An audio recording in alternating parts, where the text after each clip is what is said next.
paz com eles, dizendo assim: olha, nós não vamos tirar vocês daí, nós não vamos tocar em vocês, nós juramos pelo Senhor, em nome do Senhor.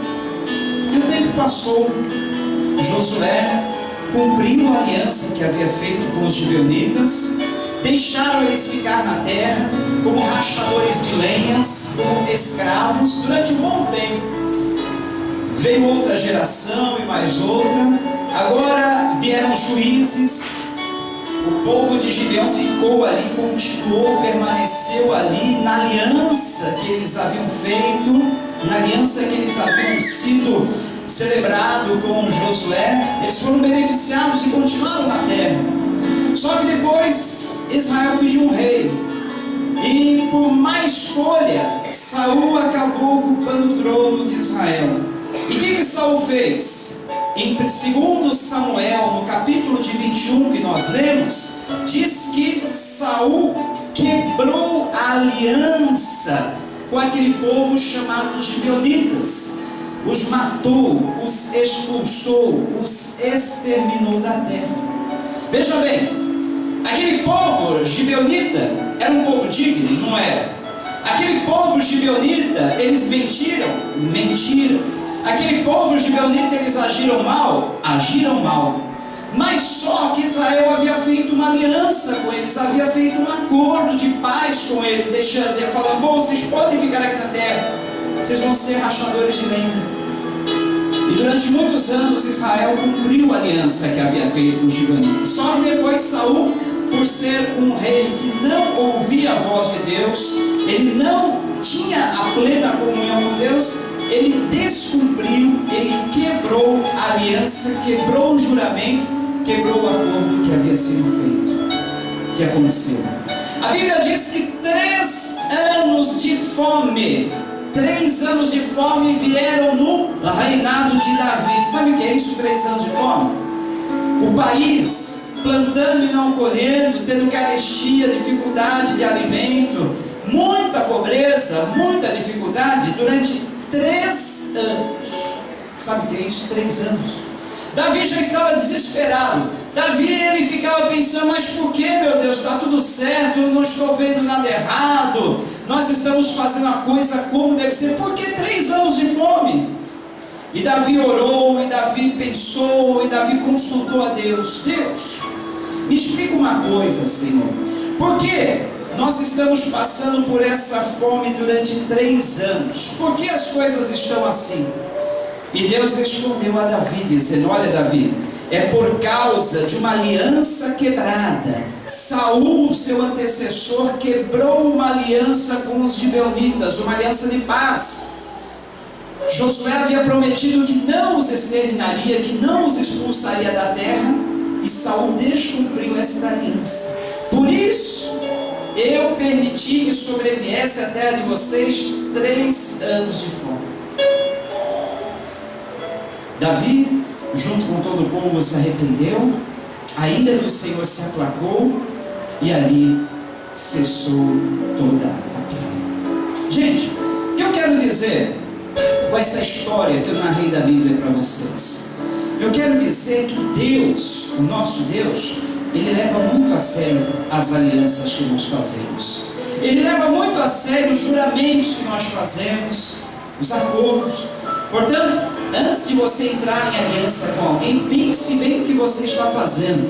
Antes de você aceitar um acordo, qualquer coisa, pense bem no que você está fazendo, porque alianças podem ser quebradas em todos os setores da nossa vida. E um dos setores que geralmente se quebra aliança hoje em dia com muita facilidade é o casamento. Quantas alianças quebradas no casamento? Os noivos chegam ao altar, prometem fidelidade, sob juramento, dizem que vão ser fiéis e permanecer unidos um com o outro até a morte separar. E o que acontece?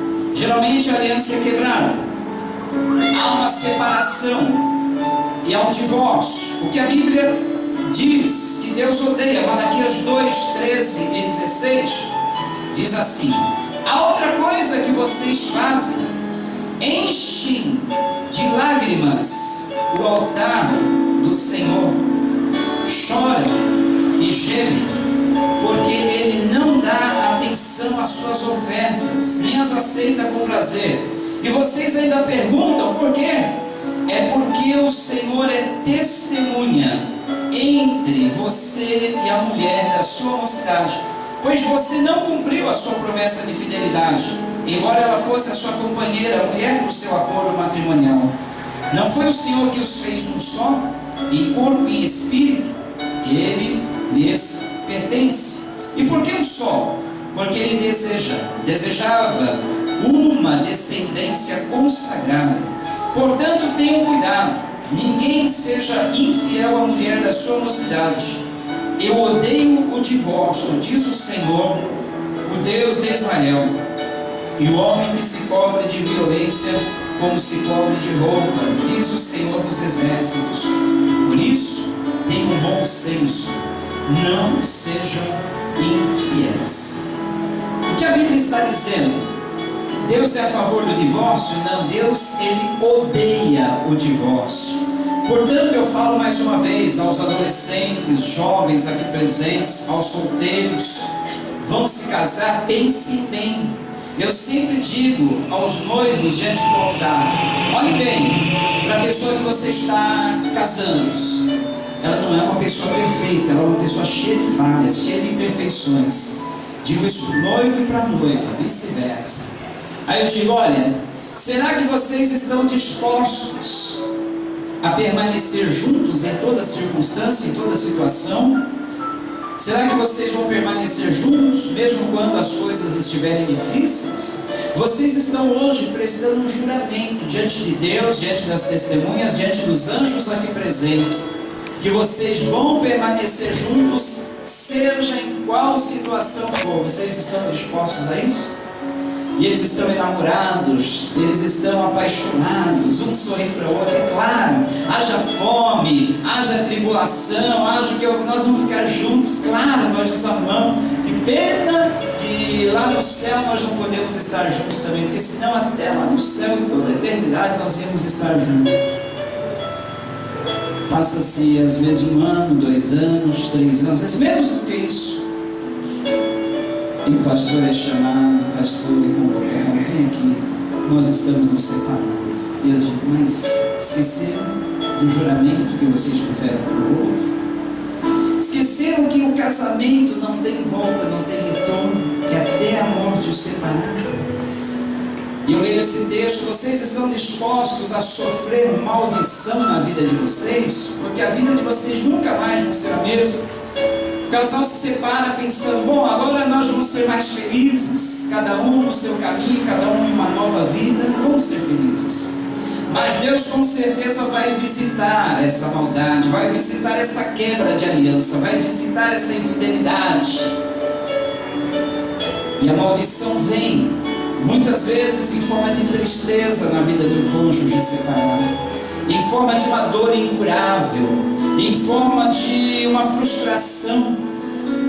Muitas vezes ele não vai sofrer a fome física, a fome material, mas muitas vezes ele vai sentir uma fome na alma. Lembra daquela mulher samaritana? Era um quinto marido, e Jesus estava conversando com ela, e havia um vazio dentro da vida dela, dentro da alma dela, e era porque ela tentava satisfazer aquele vazio, uma vez com o marido, outra vez com outro marido, com outro amante, e cada vez aumentava mais aquele buraco, aquele vazio dentro da alma dela. O que é isso? A maldição da fome. A fome vem na vida do cônjuge separado, ele não consegue satisfazer aquele vazio, não consegue satisfazer aquela fome que está dentro dele, procura de um jeito, procura de outro jeito, procura de um lado, procura de outro. Está sob uma maldição de uma aliança quebrada. Não quebre a sua aliança no matrimônio. Se você pensa que vai ser feliz em outro casamento, ou até sozinho, não. Deus odeia o divórcio. Deus odeia o divórcio.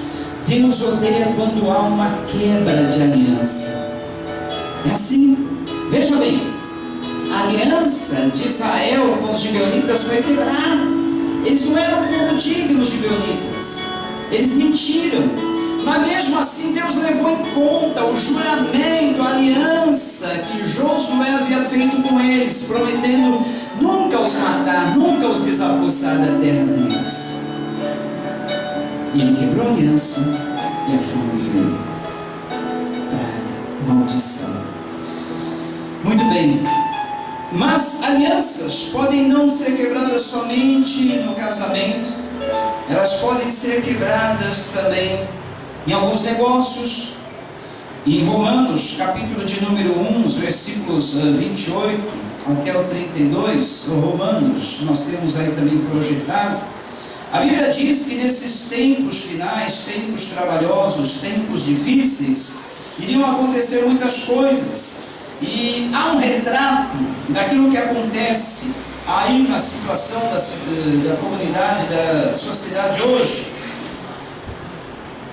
Romanos 1, 28 em diante nos diz assim, olha: além do mais, visto que desprezaram o conhecimento de Deus, Ele os entregou a uma disposição mental reprovável para praticarem o que não deviam.